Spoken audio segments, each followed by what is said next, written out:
Ladies and gentlemen, welcome to Gashi's Kaman TV, the tallest man in Black Africa. I've always opined in this channel that Raila Amolo Odinga will have Ruto for breakfast, and Mother Karua will have Rigathi Gachagua for supper. Baba will be sworn in as the 5th President of the Republic of Kenya. If you are joining this channel for the first time and you have not subscribed, kindly subscribe for our subscribers. Kindly like our video, comment, and let me know please where you're watching us from.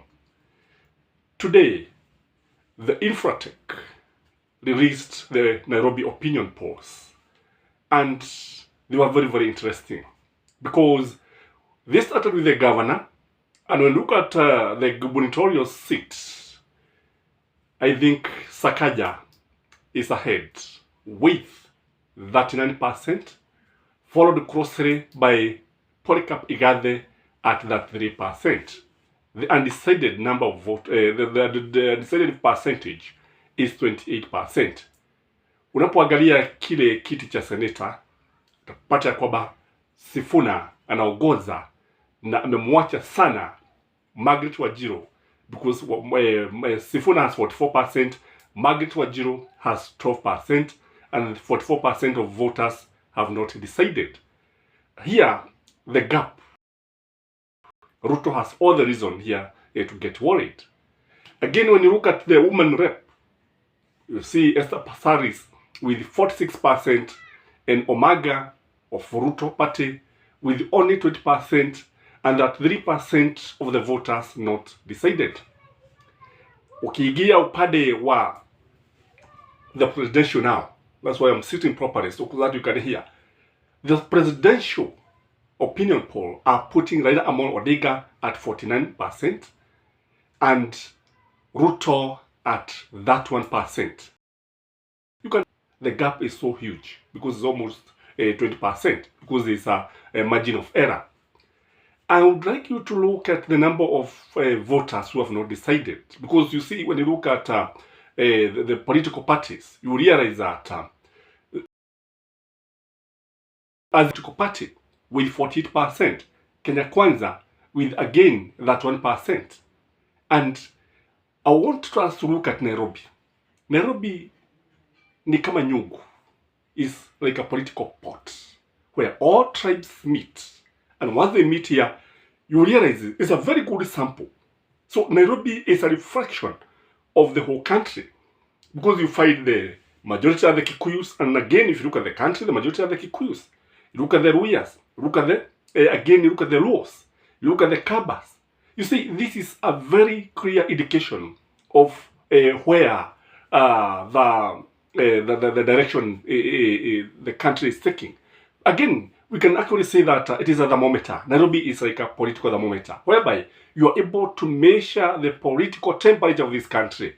Na kile ambacho tumeona ni kwamba, yes, tunaona ya kwamba asilimia kubwa ya watu hajaridhika na the way the country is being governed, or the direction the country is moving.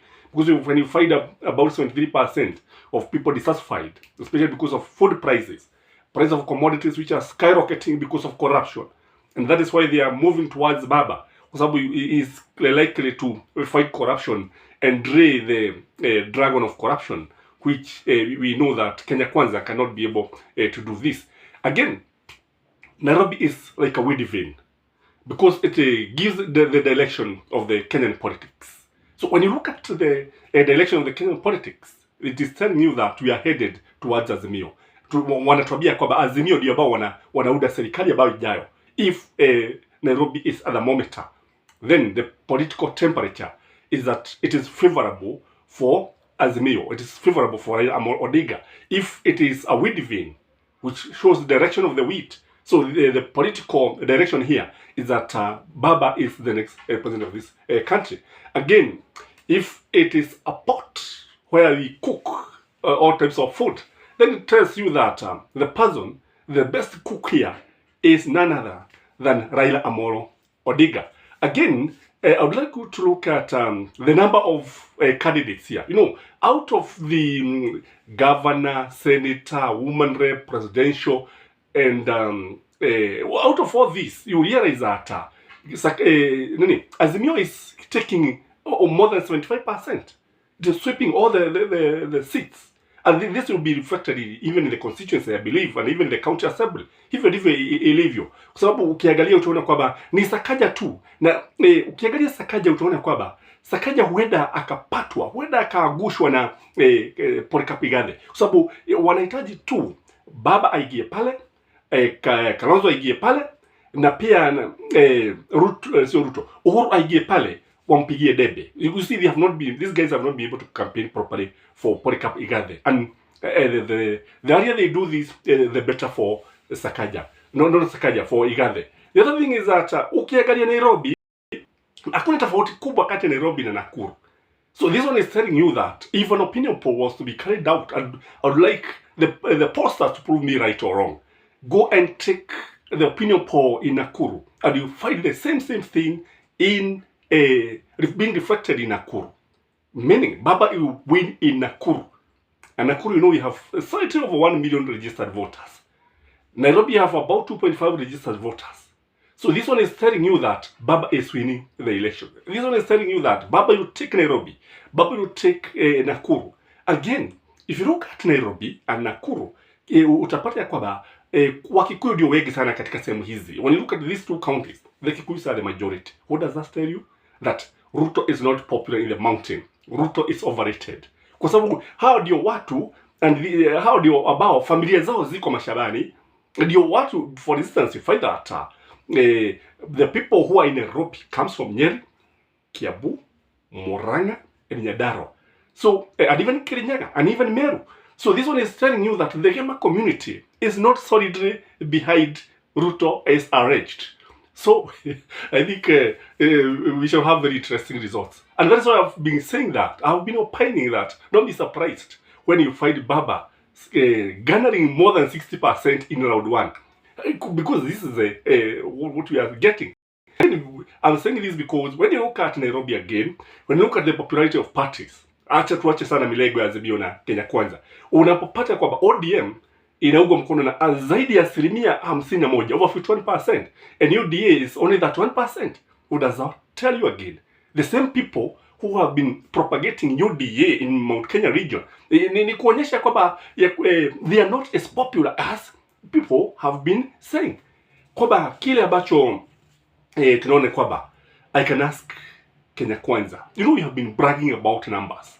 Where are the numbers? Where are your numbers? Surely, where are your numbers?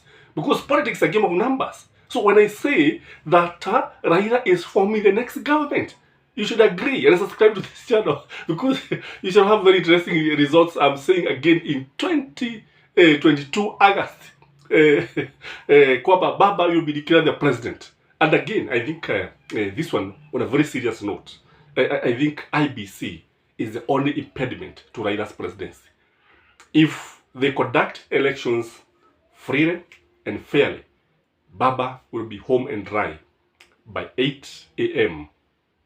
come August 9. I'm your host, the tallest man in Black Africa.